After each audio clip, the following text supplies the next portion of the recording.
जय श्री कृष्ण, राम राम, जय माता दी, हर हर महादेव। आप सभी का स्वागत है दिव्य भक्ति मंत्रा में। आज की वीडियो में हम वर्णन करेंगे शनि स्तोत्रम का। जो आपको यह वीडियो पसंद आती है तो please like, share and subscribe करें और कमेंट बॉक्स में जय शनि महाराज अवश्य लिखें। शनि कवच से आपकी साढ़े साती, आपके ऊपर शनि महाराज का आशीर्वाद हमेशा हमेशा के लिए बना रहता है। तो चलिए शुरू करते हैं श्री शनि कवच। श्री शनि स्तोत्रम। नमः कृष्णाय नीलाय शीतिकंठ निभाय च, नमः काला अग्निरूपाय कृतांताय च वै नमः। नमो निर्माश देहाय दीर्घशंश्रु जटाय च, नमो विशाल नेत्राय शुष्कोदर्भयाकृते, नमः पुष्कल गात्राय स्थूल रोमणे अथ वे नमः। नमो दीर्घाय शुष्काय कालदृष्ट नमोस्तुते, नमस्ते कोटराक्षाय दुर्निरीक्षाय वे नमः। नमो घोराय रुद्राय भीषणाय कपालिने, नमस्ते सर्वभक्षाय बलिमुख नमोस्तुते। सूर्यपुत्र नमस्ते अस्तु भास्करे अभयदाय च, अधोदृष्टे नमस्ते अस्तु संवर्तक नमोस्तुते। नमो मंदगते तुभ्यं निस्त्रीषाय नमोस्तुते, तपसा दग्ध देहाय नित्यं योगरताय च, नमो नित्यं क्षुधार्ताय अतृप्ताय च वै नमः। ज्ञानचक्षुर्नमस्ते अस्तु कश्यपात्मज सुन्वे, तुष्टो ददासि वैराज्यं रुष्टो हर्षि तत्क्षणात्। देवासुरमनुष्याश्च सिद्धविद्याधरोरगा, तव्याविलोकिताः सर्वे नाशं यान्ति समूलतः। प्रसाद कुरु मे सौरे वार्दो भव भास्करे, एवं स्तुतस्तदा सौरी ग्रहराजो महाबलः। श्री शनि स्तोत्रम। नमः कृष्णाय नीलाय शीतिकंठ निभाय च, नमः काला अग्निरूपाय कृतांताय च वै नमः। नमो निर्माश देहाय दीर्घशंश्रु जटाय च, नमो विशाल नेत्राय शुष्कोदर्भयाकृते, नमः पुष्कल गात्राय स्थूल रोमणे अथ वे नमः। नमो दीर्घाय शुष्काय कालदृष्ट नमोस्तुते, नमस्ते कोटराक्षाय दुर्निरीक्षाय वे नमः। नमो घोराय रुद्राय भीषणाय कपालिने, नमस्ते सर्वभक्षाय बलिमुख नमोस्तुते। सूर्यपुत्र नमस्ते अस्तु भास्करे अभयदाय च, अधोदृष्टे नमस्ते अस्तु संवर्तक नमोस्तुते। नमो मंदगते तुभ्यं निस्त्रीषाय नमोस्तुते, तपसा दग्ध देहाय नित्यं योगरताय च, नमो नित्यं क्षुधार्ताय अतृप्ताय च वै नमः। ज्ञानचक्षुर्नमस्ते अस्तु कश्यपात्मज सुन्वे, तुष्टो ददासि वैराज्यं रुष्टो हर्षि तत्क्षणात्। देवासुरमनुष्याश्च सिद्धविद्याधरोरगा, तव्याविलोकिताः सर्वे नाशं यान्ति समूलतः। प्रसाद कुरु मे सौरे वार्दो भव भास्करे। एवं स्तुतस्तदा सौरिग्रहराजो महाबलः। श्री शनि स्तोत्रम्। नमः कृष्णाय नीलाय शीतिकण्ठनिभाय च नमः कालाग्निरूपाय कृतान्ताय च वै नमः। नमो निर्माश देहाय दीर्घश्मश्रुजटाय च नमो विशालनेत्राय शुष्कोदर्भयाकृते नमः पुष्कलगात्राय स्थूलरोमणे अथ वे नमः। नमो दीर्घाय शुष्काय कालद्रष्ट नमोस्तुते। नमस्ते कोटराक्षाय दुर्निरीक्षाय वे नमः। नमो घोराय रुद्राय भीषणाय कपालिने नमस्ते सर्वभक्षाय बलिमुख नमोस्तुते। सूर्यपुत्र नमस्ते अस्तु भास्करे अभयदाय च अधोद्रष्टे नमस्ते अस्तु संवर्तक नमोस्तुते। नमो मन्दगते तुभ्यं निस्त्रीषाय नमोस्तुते।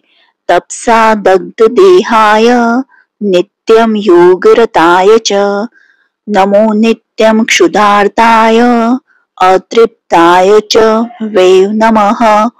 ज्ञानचक्षुर्नमस्ते अस्तु कश्यपात्मज सुनवे तुष्टो ददासि वैराज्यं रुष्टो हर्षि तत्क्षणात्।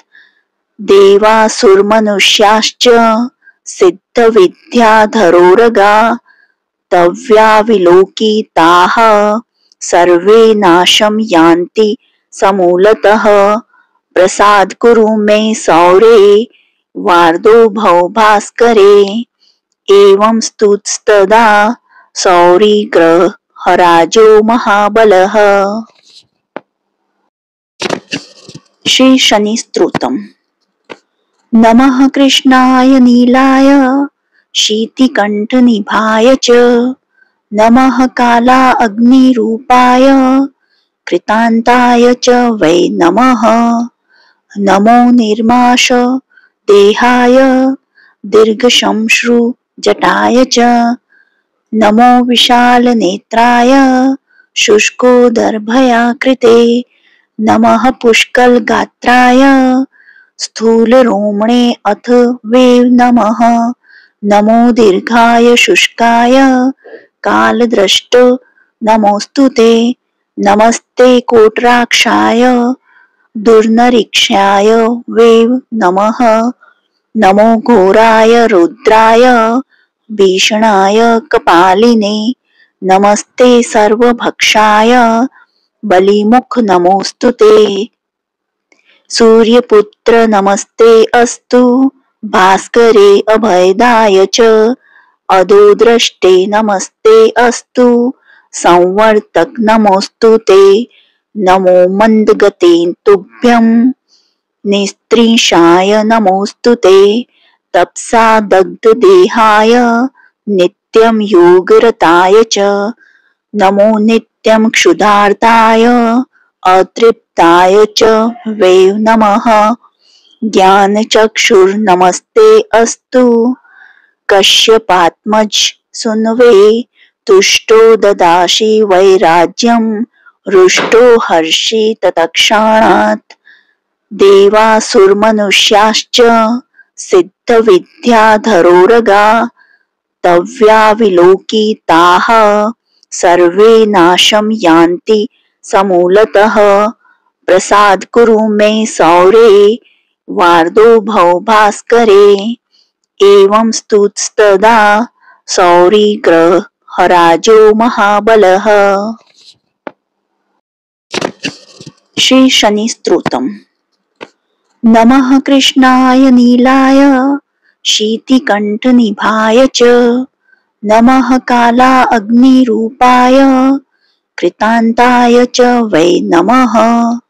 नमो निर्माश देहाय दीर्घश्मश्रु जटाय च नमो विशालनेत्राय शुष्कोदर्भयाकृते नमः पुष्कलगात्राय स्थूलरोमणे अथ वे नमः नमो दीर्घाय शुष्काय कालद्रष्ट नमोस्तुते नमस्ते कोटराक्षाय दुर्निरीक्षाय वे नमः नमो घोराय रुद्राय भीषणाय कपालिने नमस्ते सर्वभक्षाय बलिमुख नमोस्तुते सूर्यपुत्र नमस्ते अस्तु भास्करे अभयदाय च अदोद्रष्टे नमस्ते अस्तु संवर्तक नमोस्तुते नमो मंदगते तुभ्यं निस्त्रीशाय नमोस्तुते तपसा दग्ध देहाय नित्यं योगरताय च नमो नित्यं क्षुधार्ताय अतृप्ताय च वे नमः ज्ञानचक्षुर्नमस्ते अस्तु कश्यपात्मज सुनवे तुष्टो ददासि वैराज्यं रुष्टो हर्षि तत्क्षणात् देवासुरमनुष्याश्च सिद्धविद्याधरोरगा तव्याविलोकिताः सर्वे नाशं यान्ति समूलतः प्रसाद कुरु मे सौरे वार्दो भव भास्करे एवं स्तुतस्तदा सौरिग्रहराजो महाबलः। श्री शनि स्तोत्रम्।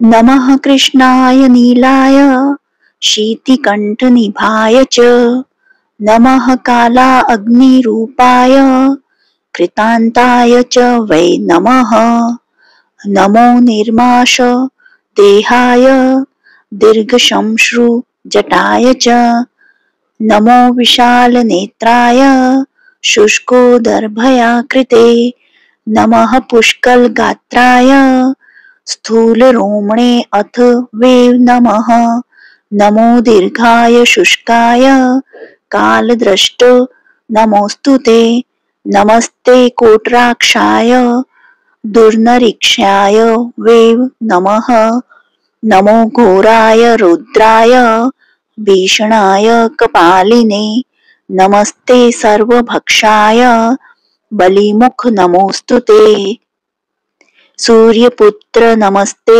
अस्तु भास्करे अभयदाय च अदोद्रष्टे नमस्ते अस्तु संवर्तक नमोस्तुते नमो मंदगते तुभ्यं निस्त्रीशाय नमोस्तुते तपसा दग्ध देहाय नित्यं योगरताय च नमो नित्यं क्षुधार्ताय अतृप्ताय च वे नमः ज्ञानचक्षुर्नमस्ते अस्तु कश्यपात्मज सुनवे तुष्टो ददासि वैराज्यं रुष्टो हर्षि तत्क्षणात् देवासुरमनुष्याश्च सिद्धविद्याधरोरगा तव्याविलोकिताः सर्वे नाशं यान्ति समूलतः प्रसाद कुरु मे सौरे वार्दो भव भास्करे एवं स्तुतस्तदा सौरिग्रहराजो महाबलः। श्री शनि स्तोत्रम्। नमः कृष्णाय नीलाय शीतिकण्ठनिभाय च नमः काला अग्निरूपाय कृतान्ताय च वै नमः नमो निर्माश देहाय दीर्घश्मश्रु जटाय च नमो विशालनेत्राय शुष्कोदर्भयाकृते नमः पुष्कलगात्राय स्थूलरोमणे अथ वे नमः नमो दीर्घाय शुष्काय कालद्रष्ट नमोस्तुते नमस्ते कोटराक्षाय दुर्निरीक्षाय वे नमः नमो घोराय रुद्राय भीषणाय कपालिने नमस्ते सर्वभक्षाय बलिमुख नमोस्तुते। सूर्यपुत्र नमस्ते अस्तु भास्करे अभयदाय च अधोद्रष्टे नमस्ते अस्तु संवर्तक नमोस्तुते। नमो मंदगते तुभ्यं निस्त्रीषाय नमोस्तुते। तपसा दग्धदेहाय नित्यं योगरताय च नमो नित्यं क्षुधार्ताय अतृप्ताय च वै नमः। ज्ञानचक्षुर्नमस्ते अस्तु कश्यपात्मज सुन्वे तुष्टो ददासि वैराज्यं रुष्टो हर्षि तत्क्षणात्। देवासुरमनुष्याश्च सिद्धविद्याधरोरगा तव्याविलोकिताः सर्वे नाशं यान्ति समूलतः। प्रसाद कुरु मे सौरे वार्दो भव भास्करे। एवं स्तुतस्तदा सौरिग्रहराजो महाबलः। श्री शनि स्तोत्रम्। नमः कृष्णाय नीलाय शीतिकण्ठनिभाय च नमः काला अग्निरूपाय कृतान्ताय च वै नमः। नमो निर्माश देहाय दीर्घश्मश्रु जटाय च नमो विशालनेत्राय शुष्कोदरभयाकृते। नमः पुष्कलगात्राय स्थूलरोमणे अथ वै नमः। नमो दीर्घाय शुष्काय कालद्रष्ट नमोस्तुते। नमस्ते कोटराक्षाय दुर्निरीक्षाय वै नमः। नमो घोराय रुद्राय भीषणाय कपालिने नमस्ते सर्वभक्षाय बलिमुख नमोस्तुते। सूर्यपुत्र नमस्ते अस्तु भास्करे अभयदाय च अधोद्रष्टे नमस्ते अस्तु संवर्तक नमोस्तुते। नमो मंदगते तुभ्यं निस्त्रीषाय नमोस्तुते।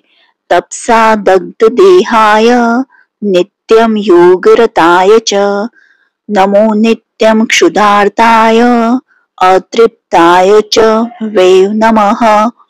ज्ञानचक्षुर्नमस्ते अस्तु कश्यपात्मज सुन्वे तुष्टो ददासि वैराज्यं रुष्टो हर्षि तत्क्षणात्। देवासुरमनुष्याश्च सिद्धविद्याधरोरगा तव्याविलोकिताः सर्वे नाशं यान्ति समूलतः। प्रसाद कुरु मे सौरे वार्दो भव भास्करे। एवं स्तुतस्तदा सौरिग्रहराजो महाबलः। श्री शनि स्तोत्रम्। नमः कृष्णाय नीलाय शीतिकण्ठनिभाय च नमः काला अग्निरूपाय कृतान्ताय च वै नमः। नमो निर्माश देहाय दीर्घश्मश्रु जटाय च नमो विशालनेत्राय शुष्कोदरभयाकृते। नमः पुष्कलगात्राय स्थूलरोमणे अथ वै नमः। नमो दीर्घाय शुष्काय कालद्रष्ट नमोस्तुते। नमस्ते कोटराक्षाय दुर्निरीक्षाय वै नमः। नमो घोराय रुद्राय भीषणाय कपालिने नमस्ते सर्वभक्षाय बलिमुख नमोस्तुते। सूर्यपुत्र नमस्ते अस्तु भास्करे अभयदाय च अधोद्रष्टे नमस्ते अस्तु संवर्तक नमोस्तुते। नमो मंदगते तुभ्यं निस्त्रीषाय नमोस्तुते। तपसा दग्धदेहाय नित्यं योगरताय च नमो नित्यं क्षुधार्ताय अतृप्ताय च वै नमः। ज्ञानचक्षुर्नमस्ते अस्तु कश्यपात्मज सुन्वे। तुष्टो ददासि वैराज्यं रुष्टो हर्षि तत्क्षणात्। देवासुरमनुष्याश्च सिद्धविद्याधरोरगा तव्याविलोकिताः सर्वे नाशं यान्ति समूलतः। प्रसाद कुरु मे सौरे वार्दो भव भास्करे। एवं स्तुतस्तदा सौरिग्रहराजो महाबलः। श्री शनि स्तोत्रम्। नमः कृष्णाय नीलाय शीतिकण्ठनिभाय च नमः कालाग्निरूपाय कृतान्ताय च वै नमः। नमो निर्माष देहाय दीर्घश्मश्रुजटाय च नमो विशालनेत्राय शुष्कोदरभयाकृते। नमः पुष्कलगात्राय स्थूलरोमणे अथ वै नमः। नमो दीर्घाय शुष्काय कालद्रष्ट नमोस्तुते। नमस्ते कोटराक्षाय दुर्निरीक्षाय वै नमः। नमो घोराय रुद्राय भीषणाय कपालिने। नमस्ते सर्वभक्षाय बलिमुख नमोस्तुते। सूर्यपुत्र नमस्ते अस्तु भास्करे अभयदाय च अधोद्रष्टे नमस्ते अस्तु संवर्तक नमोस्तुते। नमो मन्दगते तुभ्यं निस्त्रीषाय नमोस्तुते। तपसा दग्धदेहाय नित्यं योगरताय च नमो नित्यं क्षुधार्ताय अतृप्ताय च वै नमः। ज्ञानचक्षुर्नमस्ते अस्तु कश्यपात्मज सुन्वे। तुष्टो ददासि वैराज्यं रुष्टो हर्षि तत्क्षणात्। देवासुरमनुष्याश्च सिद्धविद्याधरोरगा तव्याविलोकिताः सर्वे नाशं यान्ति समूलतः। प्रसाद कुरु मे सौरे वार्दो भव भास्करे। एवं स्तुतस्तदा सौरिग्रहराजो महाबलः। श्री शनि स्तोत्रम्। नमः कृष्णाय नीलाय शीतिकण्ठनिभाय च नमः कालाग्निरूपाय कृतान्ताय च वै नमः। नमो निर्माष देहाय दीर्घश्मश्रुजटाय च नमो विशालनेत्राय शुष्कोदरभयाकृते। नमः पुष्कलगात्राय स्थूलरोमणे अथ वै नमः। नमो दीर्घाय शुष्काय कालद्रष्ट नमोस्तुते। नमस्ते कोटराक्षाय दुर्निरीक्षाय वै नमः। नमो घोराय रुद्राय भीषणाय कपालिने। नमस्ते सर्वभक्षाय बलिमुख नमोस्तुते। सूर्यपुत्र नमस्ते अस्तु भास्करे अभयदाय च अधोद्रष्टे नमस्ते अस्तु संवर्तक नमोस्तुते। नमो मन्दगते तुभ्यं निस्त्रीषाय नमोस्तुते। तपसा दग्धदेहाय नित्यं योगरताय च नमो नित्यं क्षुधार्ताय अतृप्ताय च वै नमः। ज्ञानचक्षुर्नमस्ते अस्तु कश्यपात्मज सुन्वे। तुष्टो ददासि वैराज्यं रुष्टो हर्षि तत्क्षणात्।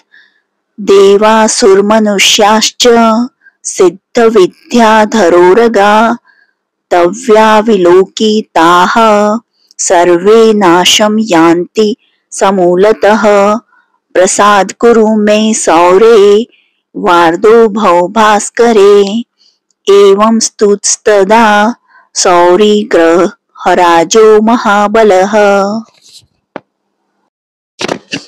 श्री शनि स्तोत्रम। नमः कृष्णाय नीलाय शीतिकण्ठनिभाय च नमः काला अग्निरूपाय कृतान्ताय च वै नमः। नमो निर्माश देहाय दीर्घशंश्रु जटाय च नमो विशालनेत्राय शुष्कोदर्भयाकृते नमः पुष्कलगात्राय स्थूलरोमणे अथ वे नमः। नमो दीर्घाय शुष्काय कालदृष्ट नमोस्तुते नमस्ते कोटराक्षाय दुर्निरीक्षाय वे नमः। नमो घोराय रुद्राय भीषणाय कपालिने नमस्ते सर्वभक्षाय बलिमुख नमोस्तुते। सूर्यपुत्र नमस्ते अस्तु भास्करे अभयदाय च अदोद्रष्टे नमस्ते अस्तु संवर्तक नमोस्तुते। नमो मंदगते तुभ्यं निस्त्रीषाय नमोस्तुते तपसा दग्ध देहाय नित्यं योगरताय च नमो नित्यं क्षुधार्ताय अतृप्ताय च वै नमः। ज्ञानचक्षुर्नमस्ते अस्तु कश्यपात्मज सुनवे तुष्टो ददासि वैराज्यं रुष्टो हर्षि तत्क्षणात् देवासुरमनुष्याश्च सिद्धविद्याधरोरगा तव्याविलोकिताः सर्वे नाशं यान्ति समूलतः प्रसाद कुरु मे सौरे वार्दो भव भास्करे एवं स्तुतस्तदा सौरी ग्रह राजो महाबलः।